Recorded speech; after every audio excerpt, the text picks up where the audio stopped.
Olá, muito bem-vindos à Igreja no Mundo, o programa da Fundação AIS, a ajuda à Igreja que sofre aqui na sua televisão. Sou Paulo Aito e espero contar com a sua companhia aí desse lado ao longo dos próximos 50 minutos. 4 cidades já foram praticamente esvaziadas, atacadas. Essa guerra já fez mais de 2.000 mortos e nós temos agora mais de 500.000 deslocados. São mais de 500 mil de pessoas deslocadas que precisam de tudo, de alimento, de roupa, de medicamentos, de panelas, de atenção, de lugar para morar, de tudo. Foi Dom Luís Fernando Lisboa, o Bispo de Pemba, a descrever em menos de um minuto a tragédia que está a atormentar Cabo Delgado, a região no norte de Moçambique, por causa dos ataques de grupos armados, ataques que tiveram início em 2017, mas que aumentaram e muito de intensidade ao longo deste ano.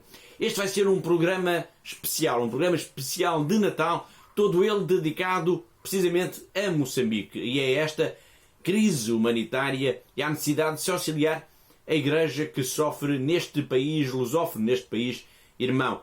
Além de Dom Luís Fernando Lisboa, vamos escutar ainda o depoimento do padre Edgar de Silva, que viu a sua missão em Nangololo ser destruída pelos ataques dos terroristas, mas de Moçambique não nos chegam apenas, digamos assim, notícias tristes. Também este ano houve a Congregação da Causa dos Santos, reconheceu a validade jurídica do processo de canonização dos catequistas mártires de Goiúa.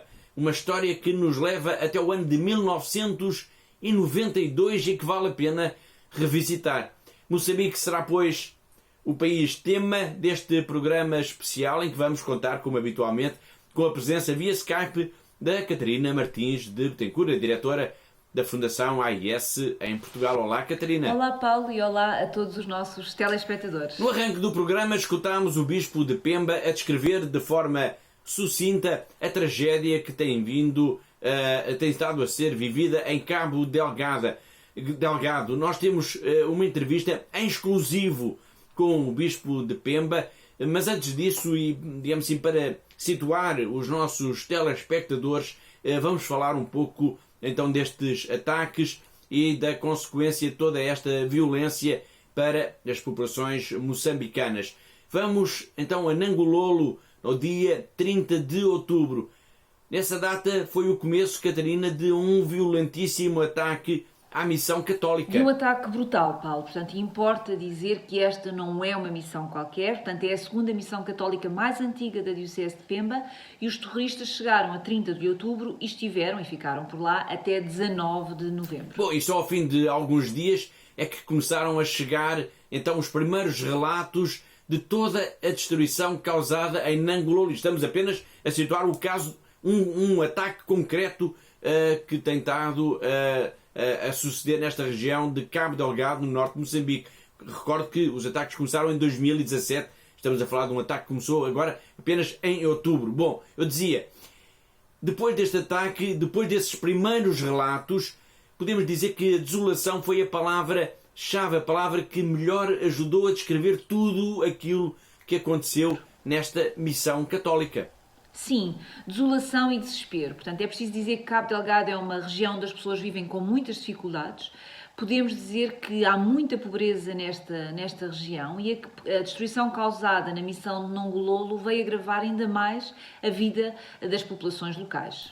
Bom, para se perceber bem a dimensão da destruição, dos estragos causados nesta missão de Nangololo, é preciso dizer que havia aí, saber aliás o que é que havia aí, o que é que a Igreja tinha erguido no apoio a estas populações e que ficou agora completamente destruído. É verdade e importa sublinhar esse aspecto, portanto, o papel que a Igreja tem desempenhado na promoção das populações, Paulo. Portanto, neste caso em particular, os missionários tinham edificado por ali algumas escolas, só para quem nos está a seguir neste momento em casa perceba a dimensão desta estrutura. Portanto, no momento dos ataques havia 3.000 alunos matriculados, mas havia também uma creche com 80 crianças, havia um centro de formação, um ambulatório dentário, a Casa dos Padres, a Casa das Irmãs, uma rádio comunitária e ainda, por exemplo, um poço para fornecimento de água para a comunidade. Bom, e tudo isso de facto ficou destruído. Já vamos escutar o padre Edgar Silva, que é o responsável por esta missão, mas antes disso importa lembrar, Catarina, que a presença da Igreja em Nangololo teve início há muitos anos, em 1924. Sim, há quase um século. Portanto, esta missão, que como já dissemos aqui no início do programa, é a segunda mais antiga da Diocese de Pemba. Foi fundada pelos padres monfortinos no ano de 1924 e tem 24 comunidades locais.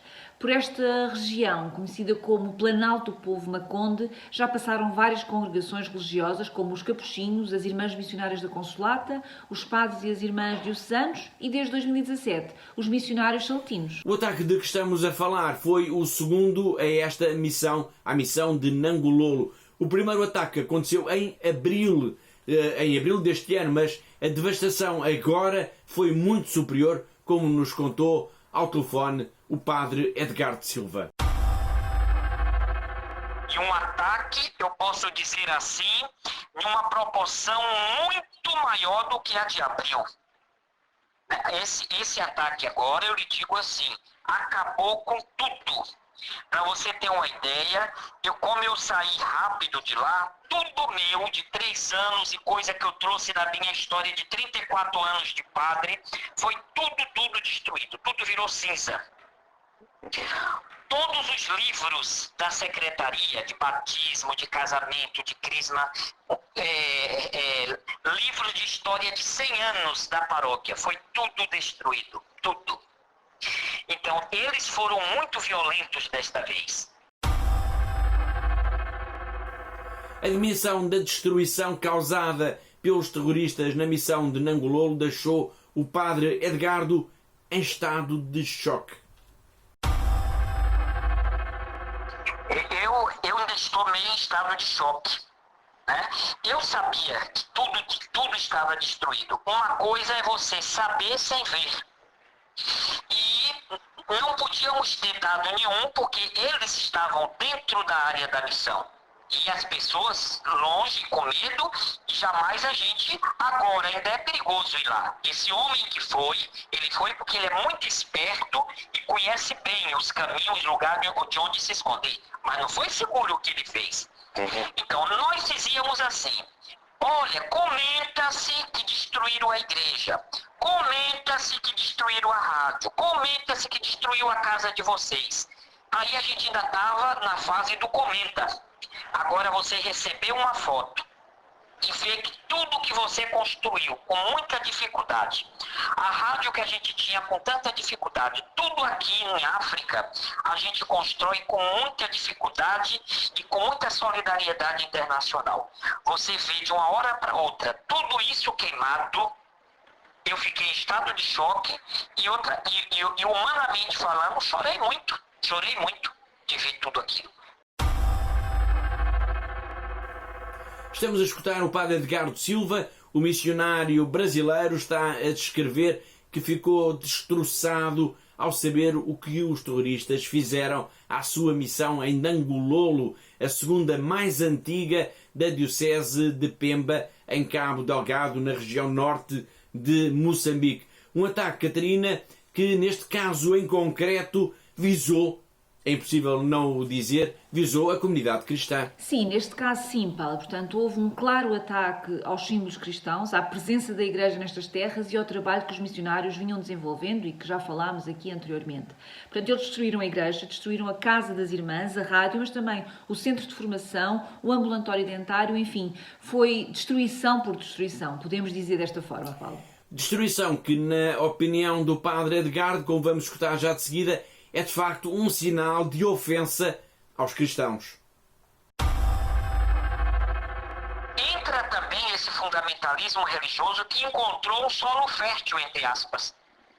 Um solo fértil. Né? Então, as últimas reações só dá a parecer que realmente é fazer para destruir o símbolo cristão. Dá a entender isso? Você destruiu a cruz, uma cruz que é histórica lá para o povo. Você destruir o pequeno santuáriozinho com a imagem de Nossa Senhora de Fátima. Então, dá a parecer mesmo que estão fazendo isso como uma ofensa aos cristãos. Agora, só que se isso é uma das hipóteses, ela não é a única. Se a gente assumir só o fundamentalismo religioso, você vai camuflar e esconder um dos motivos fortíssimos que é essa questão da riqueza, que é essa região. A cidade do gás, o petróleo, a madeira, o grafite. Então, claro que essa questão econômica também está por trás. Escutámos o padre Edgardo Silva, que esteve a descrever ao telefone para o nosso programa o ataque e a destruição causados na missão de Nangololo, em Cabo Delgado, em Moçambique. Este é um programa especial de Natal, todo ele dedicado precisamente a Moçambique. Bom, nós temos neste dossiê, temos de ir a Bruxelas, pois foi graças à intervenção dos eurodeputados portugueses que a questão da violência em Cabo Delgado, digamos, foi discutida no Parlamento Europeu. Paulo Rangel, Catarina, tem sido um dos deputados portugueses em maior destaque. Em destaque, e recordo, Paulo, que foi aqui no nosso programa que Paulo Rangel, que é também o vice-presidente do PPE, anunciou em primeira mão a audiência ao Bispo de Pemba para acelerar os mecanismos de ajuda humanitária para Moçambique. Uma reunião que aconteceu a 3 de dezembro. Paulo Rangel tem sido também muito crítico face, digamos, à aparente apatia das organizações e de países que deviam estar, nesta altura, a ajudar e muito mais o povo de Moçambique. Ele acusa mesmo as autoridades da União Europeia e o governo de Moçambique de estarem a fazer muito pouco face à dimensão da tragédia humana que se está a verificar em Cabo Delgado. Vamos escutar então o eurodeputado português nessa crítica. E a União Europeia tem feito pouco, porque o governo de Moçambique, que também tem aqui responsabilidades, tem sido muito relutante, muito reticente, muito lento, muito fechado, sempre a tentar, de alguma maneira, digamos assim, não dar a esta situação o relevo que ela efetivamente tem. Pronto, e isso é uma pena. Mas a verdade é que ele pediu ajuda aos Estados Unidos, pediu ajuda ao Reino Unido, pediu ajuda à África do Sul, pediu ajuda em particular à União Europeia. E isso devia ter já originado digamos, uma espécie de organização estruturada de apoio humanitário à região de Cabo Delgado. E isso ainda não aconteceu. Foi Paulo Rangel, eurodeputado, numa entrevista em exclusivo ao nosso programa que agora estamos a recuperar. A esta acusação de que nem a União Europeia nem o governo de Moçambique estão a fazer tudo o que está ao seu alcance para ajudar as populações de Moçambique vítimas dos ataques terroristas, junta-se também, Catarina, uma crítica forte ao governo de Lisboa. Sim, Paulo, de facto, o Paulo Rangel tem acusado o governo português de não ter feito o suficiente pela população de Cabo Delgado e lembra que caberá precisamente ao Executivo de Lisboa presidir a União Europeia já a partir de janeiro. O governo português não tem feito o suficiente. Portanto, o governo português tem todas as condições para chamar a atenção para isto no contexto da União Europeia. E, portanto, as autoridades portuguesas, atenção, vamos fazer que as autoridades portuguesas não tenham dito qualquer coisa, mas até perante, eu diria, a brutalidade, a barbárie, a selvageria que foram estes últimos ataques, havia todo o espaço para se fazer uma declaração contundente e não apenas um lamento. Continuamos a escutar Paulo Rangel, o vice-presidente do Partido Popular Europeu, numa entrevista em exclusivo ao nosso programa Igreja no Mundo sobre a crise humanitária que se está a verificar em Cabo Delgado, no norte de Moçambique, por causa de ataques de grupos terroristas, ataques que tiveram início em 2017. Bom, para lembrar aos nossos telespectadores a magnitude desta crise, é preciso dizer que, por causa destes ataques armados, já morreram mais de 2.000 pessoas e há mais de 500.000 deslocados. Sim, o número varia de organização para organização. Portanto, segundo fontes da Igreja, portanto da Diocese de Pemba, haverá já mais de 500.000 deslocados em Cabo Delgado, embora as Nações Unidas apontem para cerca de 315.000. Eu penso que a Igreja terá seguramente a maior percepção exatamente e capacidade para avaliar o número mais correto de pessoas deslocadas, mas, de qualquer forma, Paulo, podemos dizer que quer sejam 315.000, quer sejam 500.000, são de facto um número gigantesco de pessoas que tiveram que fugir, que tiveram que abandonar tudo para poder salvar a sua vida e que estão neste momento a necessitar da ajuda humanitária. Pessoas em fuga por causa dos ataques terroristas que tiveram início em 2017 e que aumentaram de intensidade nas últimas semanas.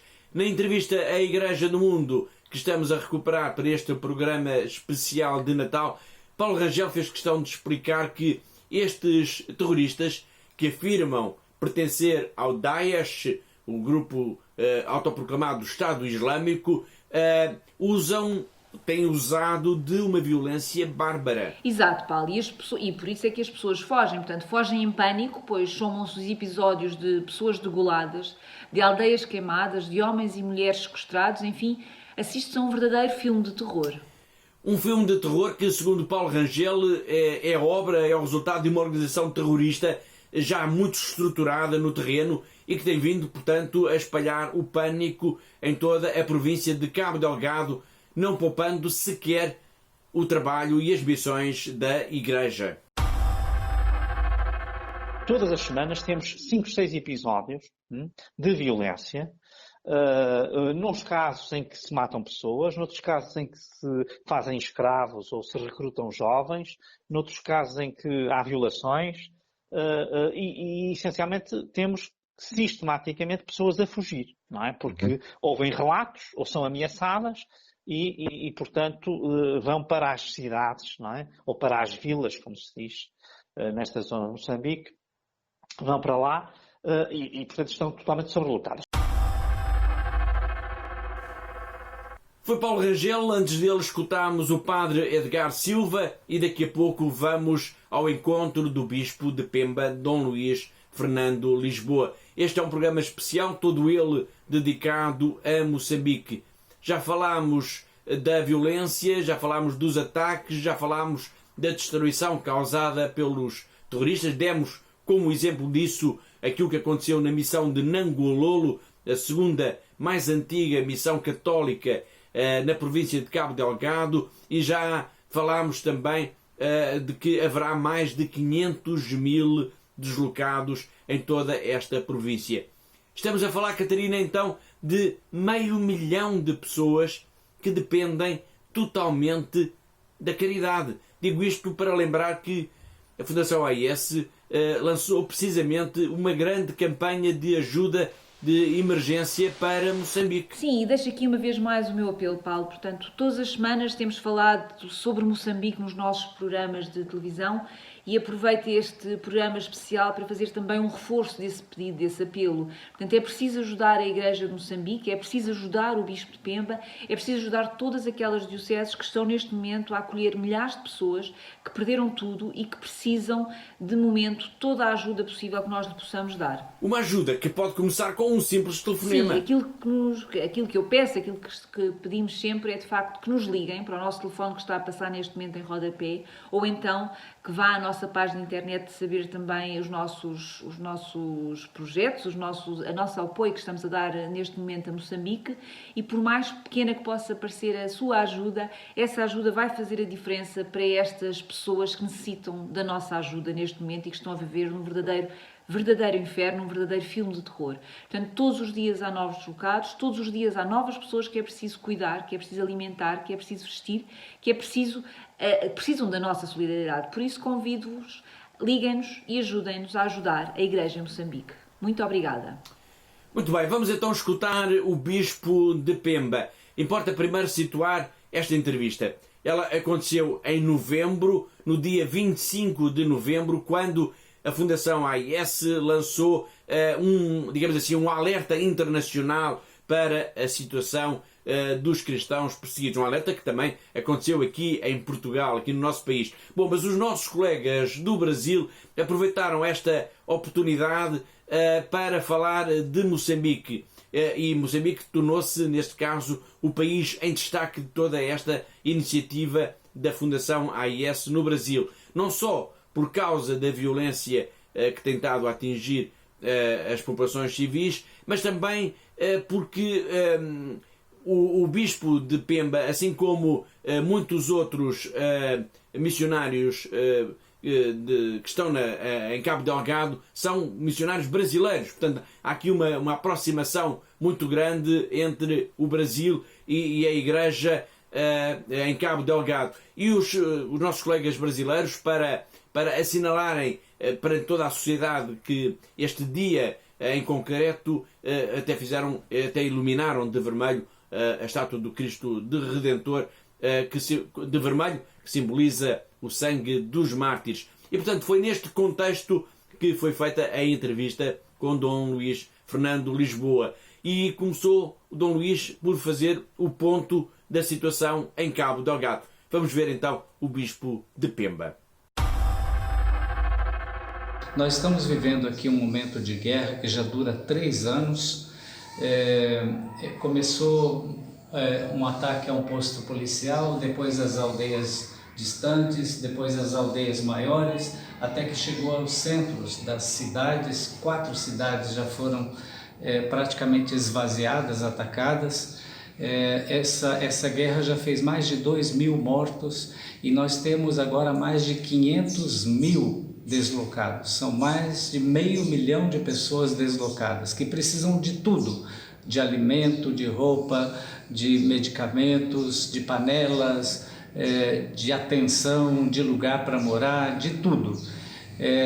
Então é uma guerra que tem feito sofrer muito a todos nós. Nós acabamos de ter notícia agora há poucos minutos da destruição de uma das nossas missões, a segunda missão mais importante da diocese, a segunda que foi construída, já tem quase 100 anos, foi totalmente destruída a igreja, a casa dos padres, a casa das irmãs, a rádio comunitária da igreja, o ambulatório, totalmente destruída. Então é uma história, né, que fica para trás. Quantos missionários já passaram por ali, quantos missionários deixaram ali os ossos, foram enterrados ali, e agora essa destruição. O povo todo já tinha fugido da missão pelas matas para outras cidades e aqui para Pemba. Nós ajudamos muita gente, enviamos dinheiro para que pudessem tomar chapas, entrar em carros para virem para lugares mais seguros, e agora temos essa notícia da destruição da nossa missão de Nangololo, missão do Sagrado Coração de Jesus. Como é que Dom Luís Lisboa explica esta situação? O aparecimento destes ataques terroristas estará relacionado com a exploração dos inúmeros recursos minerais que se escondem no subsolo de Cabo Delgado, ou serão outras as razões? Vamos ver a resposta do Bispo de Pemba. Olha, sobre o motivo, as raízes dessa guerra, tem se falado muitas coisas, não é? Os historiadores, os comentaristas, aqueles que estudam essas guerras têm falado muitas coisas. Então são várias motivações. É um fundamentalismo religioso, está também presente os recursos naturais, que na nossa província são muitos recursos naturais, e ali no caso concreto é o gás, mas temos também pedras preciosas, semi-preciosas, temos ouro, temos grafite, muitas coisas. Então, recursos naturais. Também fala-se de problemas de etnias, conflitos entre etnias. Outra motivação é a pobreza generalizada. Nessa região toda, a falta de oportunidades para os jovens, a falta de escolaridade, todos esses elementos e outros que nem vale a pena comentar, juntando tudo, temos essa guerra insana que está fazendo sofrer toda a nossa província. Em abril, por causa do massacre de 52 jovens que se recusaram então a integrar as fileiras dos grupos terroristas, Cabo Delgado foi notícia praticamente em todo o mundo. Mas será que estes episódios de violência extrema são comuns? E é verdade que os jovens e as crianças têm vindo a ser aliciados pelos terroristas? Vamos escutar então a resposta de Dom Luís Fernando Lisboa à Fundação AIS. De fato, em abril, houve um massacre de 52 jovens na aldeia de Chitache. Esses jovens recusaram-se a juntarem-se ao grupo armado. E por causa dessa recusa, eles foram todos sacrificados. Foi um massacre. Nós temos considerado que esses jovens são verdadeiros mártires.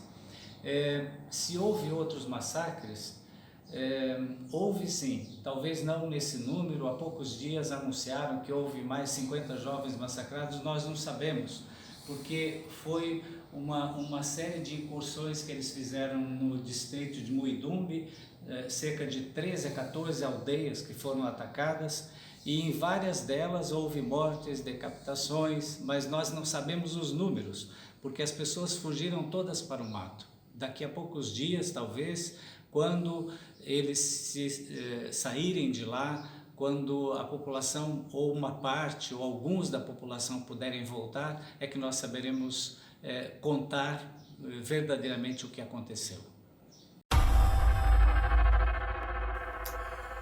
Hoje, a Igreja no Mundo é um programa especial, todo ele dedicado a Moçambique, nesta primeira parte, todo ele dedicado à crise humanitária que se está a viver em Cabo Delgado. Bom, já falámos dos ataques. Na segunda parte do nosso programa vamos falar também dos mártires de Goiúa e do processo de canonização destes catequistas. Para já, continuamos a focar a nossa atenção no Bispo de Pemba, na entrevista que concedeu aos nossos colegas do Brasil, da Fundação AIS, uma entrevista em exclusivo.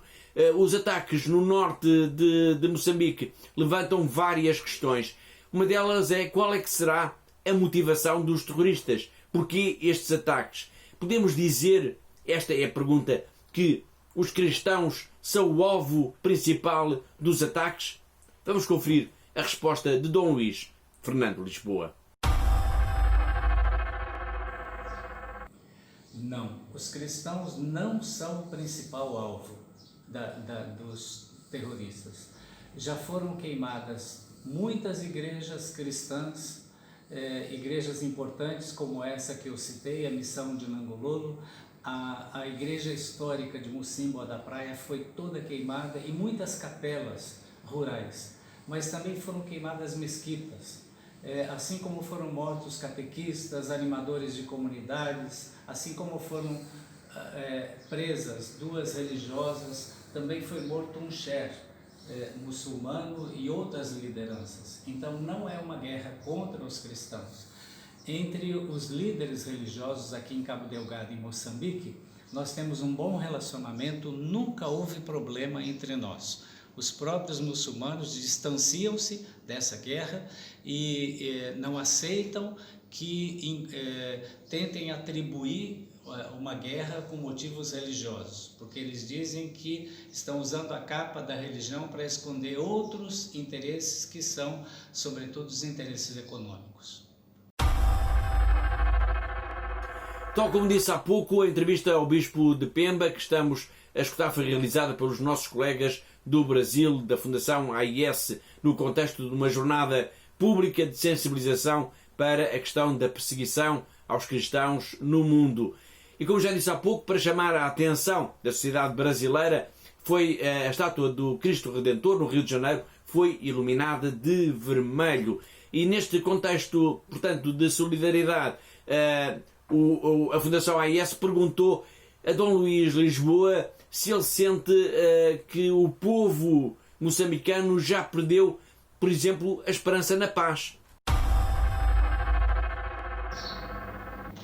O que o povo moçambicano mais quer é paz. Moçambique já enfrentou 2 guerras e aqui em Cabo Delgado nós estamos enfrentando a 3ª. O povo está cansado, o povo está sofrendo muito com essa guerra. O povo de Cabo Delgado, o povo de Moçambique quer paz, anseia paz. Então nós agradecemos essa solidariedade mundial com a nossa situação aqui e iluminar hoje o Cristo Redentor para lembrar todos os nossos mortos, não só os cristãos, todos os mortos dessa guerra e de outras guerras. Ajuda-nos a combater a indiferença que muitas vezes está em nós. Nós não podemos ser indiferentes ao sofrimento, à dor, à morte de tantos irmãos e irmãs nossas. Neste tempo de sofrimento, seguramente que o Bispo terá alguma história para contar sobre os cristãos que vivem a sua fé num ambiente de medo e de perseguição. E Dom Luís Lisboa disse que sim, e falou do povo de Cabo Delgado como um povo herói. É verdade, no dia a dia o nosso povo é herói, porque a nossa região é muito pobre, os cristãos, assim como outras pessoas que quando querem viver a sua religião, às vezes andam quilômetros para ir à igreja ou para participar de uma formação, num centro de formação, andam quilômetros. E essa guerra tem aumentado esse sacrifício, porque as pessoas fogem das guerras e às vezes andam dias pelo mato.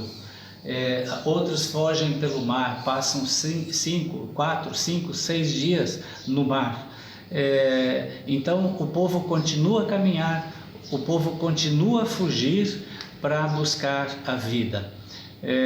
Então o povo que já é tão sacrificado, que já é tão pobre, tem perdido todos os seus bens e o que é pior, tem adiado os seus sonhos. Não é? Eu não vou dizer que o povo está sem esperança, não, mas o povo está cabisbaixo, está sofrido porque as feridas estão expostas. É preciso que todos nós rezemos uns pelos outros, porque todos somos irmãos. Estamos a escutar o Bispo de Pemba, Dom Luís Fernando Lisboa, numa entrevista em exclusivo à Fundação AIS. O Bispo que se tornou na voz, podemos dizer, do povo de Cabo Delgado e que tem sofrido tanto ao longo dos últimos anos por causa da violência terrorista que se tem abatido sobre esta região de Moçambique. O Bispo de Pemba que também tem sido alvo de pressões e até de ameaças. E como é que ele tem lidado com esta pressão, com esta situação? É verdade, a Igreja nunca parou de falar. A Igreja é comprometida com a verdade, porque nós seguimos Jesus que disse: eu sou o caminho, a verdade e a vida. Não fui só eu, talvez a minha figura apareça mais por ser o pastor, por ser o bispo da diocese, mas todos os missionários estamos juntos, a nossa diocese uniu-se muito nessa guerra, estamos todos a trabalhar em função de minimizar essa crise humanitária, de ir ao encontro dos mais vulneráveis, de tentar fazer alguma coisa para diminuir o sofrimento. Então, que haja algum ataque à nossa pessoa, que haja alguma perseguição, isso é normal em toda a parte do mundo, em todos os tempos. Nós não temos medo porque nós estamos falando a verdade. E aquilo que nós temos falado é aquilo que o Papa Francisco fala quantas vezes, todos os dias. Não é? Nós queremos resgatar a dignidade das pessoas, nós queremos justiça social, nós queremos que as pessoas tenham os seus direitos respeitados, nós queremos que as pessoas vivam em paz. Isso não é pedir demais, isso está consagrado em todas as constituições de todos os países, na Declaração Universal dos Direitos Humanos e na própria Bíblia, não é? No Alcorão. No fundo é isso que nós religiosos pedimos, nós pedimos que haja paz. Será que é muito pedir paz? É esse o trabalho da igreja. Enquanto rezamos, também nós trabalhamos, nós vamos ao encontro das pessoas, nós somos ativistas para que a paz venha. A paz não vai cair do céu, a paz é uma construção. E é importante envolver as pessoas, envolver não só o povo de Moçambique, mas a comunidade internacional, porque por trás de toda guerra há responsáveis. Numa guerra ou em qualquer guerra não há vencedores, todos perdemos, mas há pessoas que lucram, pensam que vencem, lucram, mas também são perdedores. O terrorismo em Cabo Delgado parece assemelhar-se a uma forma àquilo que já atingiu também a região do Médio Oriente, nomeadamente a Síria e o Iraque, e que está agora, nos últimos tempos, principalmente ao longo deste último ano, a ganhar músculo, digamos assim, no continente africano. Que explicação dá Dom Luís Fernando Lisboa para esta realidade? Muito se fala sobre isso, que é o mesmo tipo de terrorismo do Oriente Médio que vem descendo, que está atingindo agora a nossa região, o nosso país. Seja o que for, eu não quero entrar muito nisso, porque não sou especialista nessa área. Seja que tipo for, seja as intenções que forem, esse terrorismo tem feito sofrer a nossa população, tem adiado os sonhos de muita gente. Nesse ano, a Covid-19 ficou para nós em segundo plano. Os nossos alunos, por causa da guerra, pararam de estudar. As pessoas, as famílias pararam de produzir, não podem mais plantar suas roças, suas machambas, como chamamos aqui. Então, normalmente, anualmente já sofrimos de fome em certa época do ano. De 3 anos para cá, muita gente não está a produzir, então a fome será ainda maior. A guerra, como eu disse, só tem perdedor, mas os que sofrem mais são os mais pobres. Ataques em Cabo Delgado, já o dissemos aqui, tiveram início em 2017 e o balanço é de facto trágico. Mais de 2.000 mortos e já mais de 500.000 deslocados. Neste contexto, importa saber qual é que tem sido de facto o papel da Igreja, como é que se está a ajudar, a procurar dar apoio a todas estas pessoas que perderam tudo o que tinham, eram pessoas já extremamente pobres, mas perderam tudo o que tinham e agora dependem exclusivamente da caridade, da solidariedade de instituições como, por exemplo, a Igreja Católica. Que sinal de esperança é que é possível dar, esta é que é a pergunta, a quem já perdeu tanto, a quem tem estado a sofrer tanto? Muitos estão a perguntar sobre o trabalho da Igreja. A Igreja, desde o início do conflito, dessa guerra, também passando pelo ciclone Kenneth que tivemos aqui, a Igreja está muito presente. Em primeiro lugar, falando. O papel da Igreja é também falar, anunciar, denunciar. Então, a Igreja tem emprestado a sua voz para ser a voz dos pobres, dos sem voz, dos sem vez, daqueles que não têm essa oportunidade de estar de frente de uma câmera como eu e de poder falar.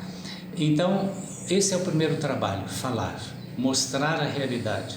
A Igreja tem trabalhado através da Caritas, que é o seu braço humanitário, para responder a essa emergência que nós temos vivido. A Caritas Diocesana, junto com muitas organizações internacionais, sobretudo aquelas organizações ligadas às Nações Unidas, como o Programa Mundial de Alimentação, a Acnur, a Unicef e muitas outras organizações, as Caritas de vários países, da Espanha, da Alemanha, da Itália, de Portugal, do Brasil. A Caritas Diocesana tem, em parceria com todas essas organizações, tentado levar o apoio humanitário, comida, medicamento, tenda, esteira, cobertor, tudo aquilo que as pessoas precisam para saírem dessa situação, porque deixaram tudo para trás, fugiram. E a igreja tem trabalhado de 4 meses para cá também no apoio psicossocial. Foram formadas dezenas de pessoas, entre padres, irmãs, seminaristas, jovens, para dar o apoio psicossocial, para permitir que as pessoas contem as suas histórias, tirar para fora os dramas, os traumas, os medos, as angústias, e depois, a partir daí, fazer esse trabalho de levantar a cabeça, de tomar consciência da situação que está acontecendo, da realidade, e levantar a cabeça, colocar-se de pé e começar a lutar, pensar em fazer algum trabalho, como é que eu vou ganhar minha vida, onde eu vou trabalhar, eu tenho que fazer a minha roça, a minha machamba, para tirar ali o produto da terra, não posso ficar de cabeça baixada, eu tenho que me levantar, mesmo tendo perdido familiares na guerra, mesmo tendo perdido todas as minhas coisas, porque minha casa foi queimada, mesmo tendo sofrido tanto, eu preciso levantar-me, porque tem crianças que dependem de nós, que precisam olhar o mundo de uma maneira diferente, que precisam recuperar-se. Então, que todos nós possamos tomar consciência, que todos nós possamos aceitar esse convite do Papa que diz: Fratelli tutti, todos somos irmãos. Então é preciso estender a mão, é preciso unirmos-nos em oração para que essas situações terminem, essas guerras acabem, unirmos em oração e prestarmos a nossa solidariedade, cada um ajudar da maneira que puder para diminuir o sofrimento dos nossos irmãos, das nossas irmãs. Muito obrigado. Na última pergunta, o Bispo de Pemba fala e agradece também a ajuda da Fundação AIS. Ele chega mesmo, faz questão, aliás, de deixar uma mensagem para todos os benfeitores que têm ajudado, têm procurado ajudar o povo moçambicano nesta hora tão difícil. Dom Luís Fernando de Lisboa refere-se mesmo, claro, à Fundação AIS, só que ele diz a ACN, porque são as iniciais, porque é conhecida a Fundação AIS em alguns países, são as iniciais em inglês de Aid to the Church in Need. Vamos então conferir essa resposta, esse agradecimento do Bispo de Pemba a todos os benfeitores da Fundação AIS.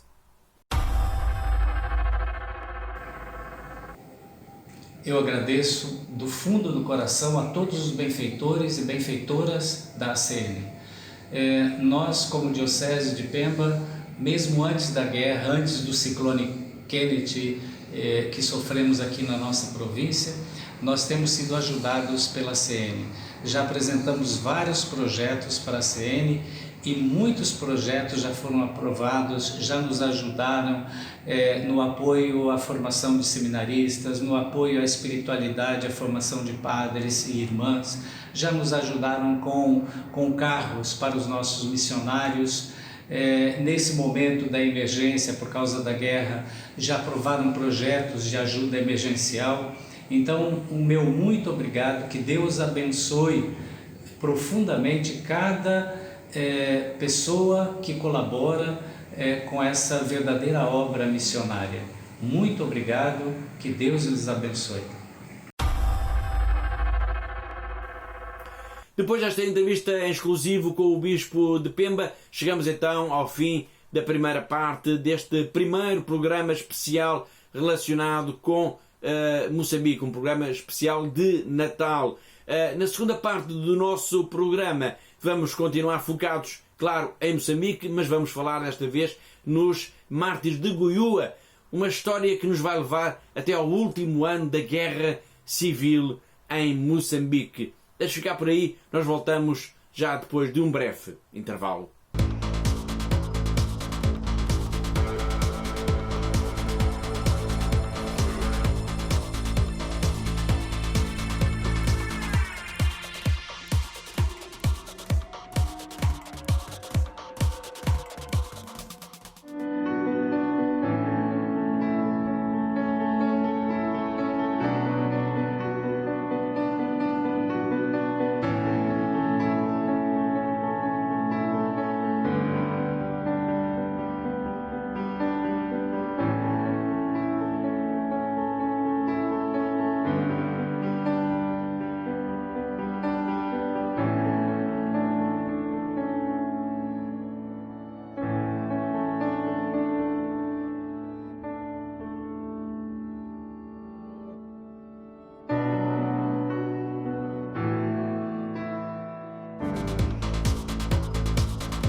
Olá de novo, está a ver Igreja no Mundo, o programa da Fundação AIS, a ajuda à Igreja que sofre aqui na sua televisão. Este é um programa especial de Natal, é um programa todo ele dedicado a Moçambique. Comigo, via Skype, está a Catarina Martins de Betancourt, a diretora da Fundação AIS em Portugal. Bom, na primeira parte do nosso programa falámos sobre os ataques e a crise humanitária em Cabo Delgado e agora nesta segunda parte vamos falar dos mártires de Goiúa.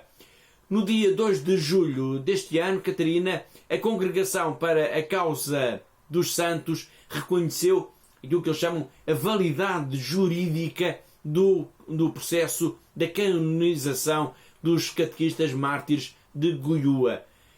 Antes de mais, vamos lembrar aos nossos telespectadores que história é esta. É uma história importante para a Igreja em Moçambique e é também um passo importante para este país irmão que venha a celebrar os seus primeiros beatos. Portanto, é a história do martírio de 24 moçambicanos, catequistas e as suas famílias. Bom, uma história que nos leva até ao dia 22 de março de 1992, precisamente o último ano da Guerra Civil em Moçambique. Precisamente fez 28 anos, durante a noite, o Centro Catequético de Goiúa, em Inhambane, foi atacado por um grupo armado. Nessa altura, Moçambique vivia, como o Paulo referiu, já a fase final da Guerra Civil, que teve início em 1977 e causou cerca de 1 milhão de mortes e cerca de 5 milhões de deslocados. Os catequistas e as suas famílias foram mortos, mas desde logo começou a falar-se precisamente em martírio. E agora, em julho de 2020, chegou a notícia de que a parte jurídica deste processo de beatificação teve luz verde do Vaticano. Sim, ou seja, portanto, o processo está a avançar e a parte do trabalho mais volumoso já está concluído, pois a chamada fase diocesana, que começou em março de 2017 e terminou no ano passado, serviu para recolher as provas documentais referentes à morte dos catequistas e das suas famílias e para ouvir e para recolher dezenas de testemunhos sobre as suas vidas. Muito bem, vamos então conhecer a história destes 24 moçambicanos, catequistas e de suas famílias que morreram, que foram mortos mesmo no final da Guerra Civil. Foi no dia 22 de março de 1992. Fez agora precisamente 28 anos. Morreram, mas para a Igreja estão a caminho dos altares. São os mártires de Goiúa. O primeiro presidente de Moçambique desafiou os bispos moçambicanos. Vocês deixem de estar ligados a Roma, porque a Igreja Católica era a única que tinha a capacidade, quer de refletir, quer de discutir, quer de apresentar e denunciar o mal que estava presente. Desde 1977 a 1980, utilizaram todos os meios, padres presos, padres expulsos, padres caluniados, padres assassinados, mortos. Para além de cristãos, muitos cristãos foram levados para as aldeias comunais, para as cadeias. Tentaram fazer todo o possível, mas parece que quanto mais faziam isso, mais a fé crescia entre o povo cristão.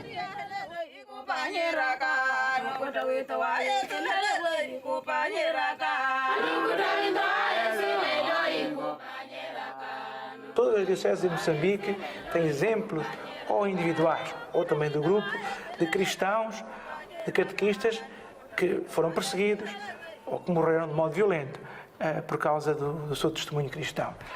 Muitos deles eram pais de família que foram convertidos em apóstolos.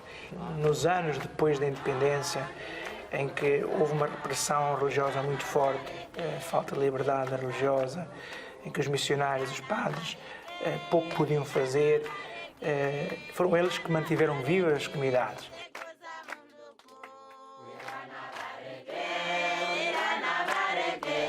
Due to the lack and inability of the clergy to serve, the church turned to catechists, training whole families who offered to serve as evangelizers and lay leaders.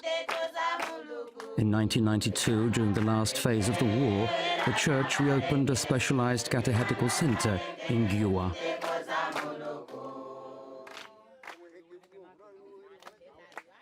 Abandonar a casa, abandonar os campos, abandonar toda a sua atividade para ir a formar-se, já é um grande sacrifício. Quer dizer, nós vamos na mesma.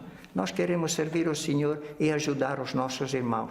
Não era para ganhar nada, nada. Não, nós não podíamos dar nada a eles, só nos dávamos alimentação e coisas essenciais para poder estudar, poder tirar este curso e ajudar as crianças a participar na formação da escola pública.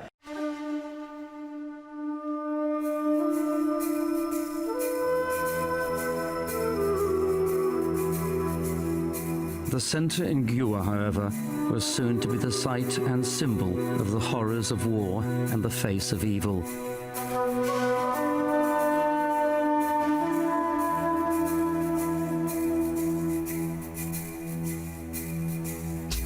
On the night after the opening ceremony, an unidentified group of guerrillas attacked the centre. Catechists were forcibly evicted from successive homes together with their wives and children. The guerrillas questioned who they were and why they were staying at the center, well aware of their church affiliation. The guerrillas decided to abduct a big group of catechists with their families to their base camp to help with the transport of goods. The others were killed 3 kilometers from the center. Eu estava na casa número 11. Eu estava a dormir com a minha família aí dentro. E chegaram com a lanterna, acenderam no quarto. Então começaram a chamar, a acordar. Né? Pode perceber que aqui hoje chegaram os homens armados. E dali eu disse a eles, não vale a pena me amarrar. Se bem vocês já me encontraram aqui me encontraram, não vou fugir. Deixa-me sair fora, é que vocês poderão amarrar se querem amarrar. Então a senhora pegou a segunda criança, que era a mais pequena. Viu muita gente já, muitos soldados, arma, era uma confusão por ali. Quando vem o pensamento logo ali, de fugir. Então desviei desta entrada assim, a correr. Então perceberam que eu estava a fugir. Então quando começaram já a disparar. Então dispararam 3 tiros e não foi atingido. E é quando a criança que estava dentro do quarto estava a chamar, papá, estava a chamar. Então, a coragem de continuar a correr não deu, tinha de voltar de novo. Voltei de novo. Então, voltei de novo é quando eles já estavam a seguir na casa Dulce. Então, entrei ali, consegui upar aquela criança. Então, mandei calar. E era antes de saber que a senhora também morreu. Crianças, catequistas, esposas dos catequistas morreram de uma maneira.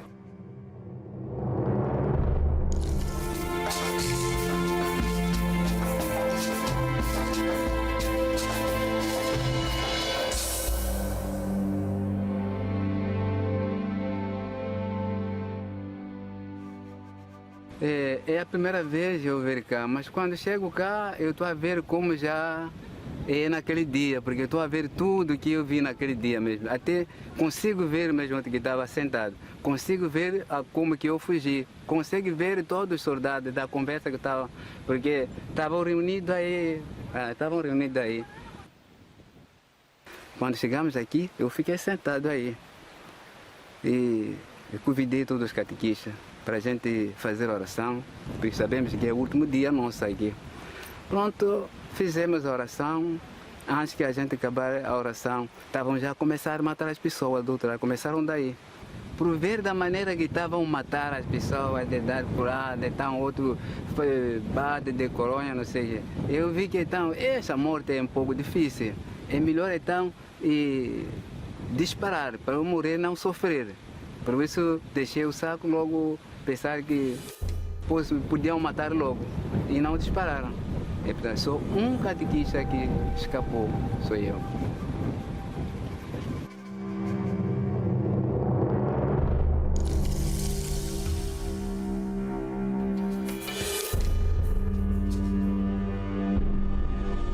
Paulo Saela Kunana was the only one who managed to get away from the site of the crime.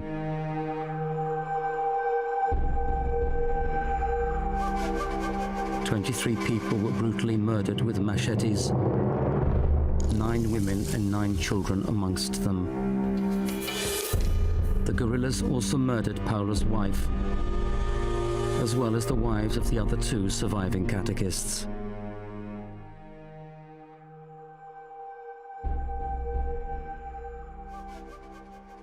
Nós também nos interrogamos porque é que fomos atacados, enquanto nós éramos pessoas de Deus, éramos pessoas da igreja.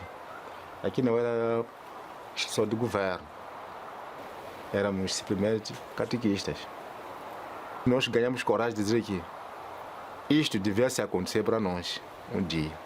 Mas por quê? Jesus também aconteceu. Foi crucificado. É a mesma história que aconteceu para os nossos irmãos catequistas.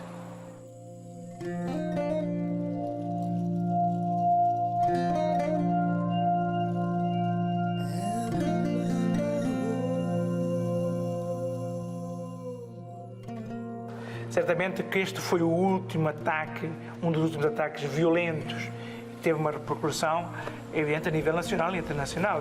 Eu penso que talvez o sacrifício destas pessoas, sobretudo a sua doação, se vemos numa perspectiva de fé, contribuiu para que os corações se pudessem reconciliar, os moçambicanos pudessem chegar a este acordo de paz, que foi assinado alguns meses depois, já em outubro, em Roma.